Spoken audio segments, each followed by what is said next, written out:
मेरे नाम रमेश हड़पा Neelur, district secretary हड़पा समाज कलबुर्गी। जो बसवनगौड़ा यत्नाल पाटिल जी जो है विजयपुर का एमएलए, जो 30 तारीख ये नवंबर 30 को एक बागलकोट के एक फंक्शन में एक हड़पा चौरिक समाज को एक जाति निंदने करते हुए हड़पा समाज को बहुत हर्ट हो गए। उसलिए बसवनगौड़ा पाटिल जी यत्नाल जो है पूरे जो सलून वाले हैं, बुरे हड़पा समाज वाले हैं, उसको क्या है सॉरी मांगना चाहिए, सॉरी मांगना चाहिए, जल्द से जल्द मांगना।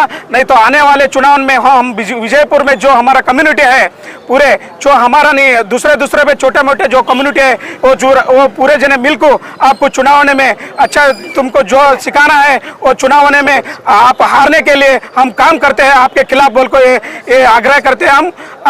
जल्द से जल्द बसवनगौड़ा पाटिल यत्नाल हमारे को सॉरी मांगना। और क्या है सिद्धरामैया सरकार को हम विनती करते हैं जो हमारे ऊपर जो चल रहे हैं रोज ये क्या बोलते हैं फोर्सेबल जो भी है, हमारे को कुछ भी स्पेशलिटी नहीं, अट्रॉसिटी कानून लाना, ये हड़पा समाज के लिए अट्रॉसिटी कानून देना, और जो भी है हड़पा समाज के छोटे मोटे जो है काम है जल्द से जल्द पूरा करना बोल को सिद्धरामैया सरकार कांग्रेस सरकार को ये मीडिया तरफ से हम विनती करते हैं।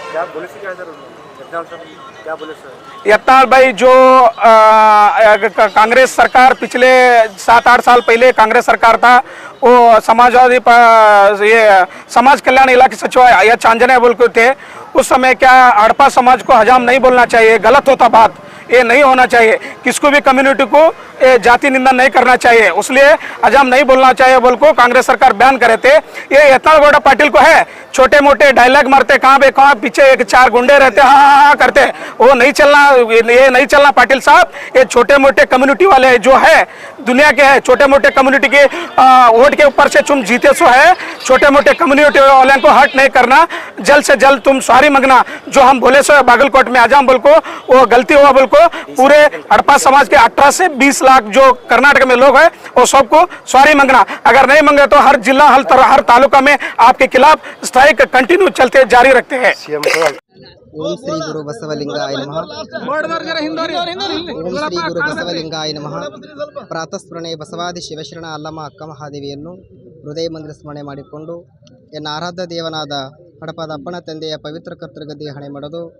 ಯಾವ ಬಸವನಗೌಡ ಯತ್ನಾಳ್ ಅವರು ಬಿಜಾಪುರ ಜಿಲ್ಲೆಯ ಶಾಸಕರಾಗಿ ಉತ್ತಮರಾಗಿ ಅನೇಕ ಸಲ ಅಧಿವೇಶನದೊಳಗೆ ಹಡಪದ ಸಮಾಜಕ್ಕೆ ಹೋಗೋನು ಎತ್ತಿರುವಂಥ ಪುಣ್ಯಾತ್ಮರು ಇವತ್ತು ದಿನ ಯಾವುದೇ ಒಂದು ಟಿ ವಿ ಮಾಧ್ಯಮ ಮುಖಾಂತರ ಮಾತನಾಡುವಾಗ ಹಜಾಮ ಎನ್ನುವಂಥ ಪದವನ್ನು ಬಳಸಿ ನಮ್ಮ ಹಡಪದ ಸಮಾಜಕ್ಕೆ ಕರ್ನಾಟಕದಲ್ಲಿರುವಂಥ 25 ಲಕ್ಷ ಜನಸಂಖ್ಯೆಯನ್ನು ತಾವು ನೋವು ಮಾಡಿದ್ದೀರಿ.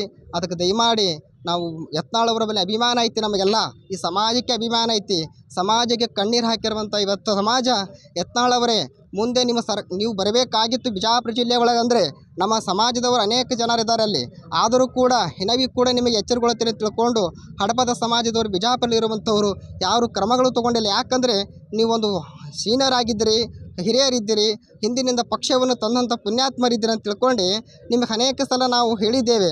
ನೋಡಪ್ಪ, ಹಡಪದ ಸಮಾಜ ಇವತ್ತು ಅಧಿವೇಶನದೊಳಗೆ ಮಾತನ್ನು ಕೂಗಾನಿ ಎತ್ತಿ ಇವತ್ತು ನೀವೇ ಕೂಡ ಇವತ್ತು ಮಡಿವಾಳವರಾಗಲಿ ಹಡಪದವರಾಗಲಿ ಯಾರ್ಯಾರು ಎಲ್ಲ ಸಮಾಜಗಳನ್ನು ಎತ್ತಿಡದಂಥವರು ಇವತ್ತು ನೀವೇ ಕೂಡ ಹಜಾಮ ಎನ್ನುವಂಥ ಪದ ಇಂಥ ಒಂದು ಆಚರಣೆ ಮಾಡಿರಲ್ಲ. ನಿಮಗೆ ಉತ್ತಮ ಏನು ಹೇಳ್ರಿ? ನಿಮ್ಗೆ ಏನು ಅನಿಬೇಕು? ನಿಮಗೆ ನಾಚಿಕೆ ಬರಬೇಕು ನಿಮ್ಮ ಜನ್ಮಕ್ಕೆ. ಯತ್ನಾಳವರೇ ನಿಮಗೆ ನಾಚಿಕೆ ಬರಬೇಕಾಗಿದೆ.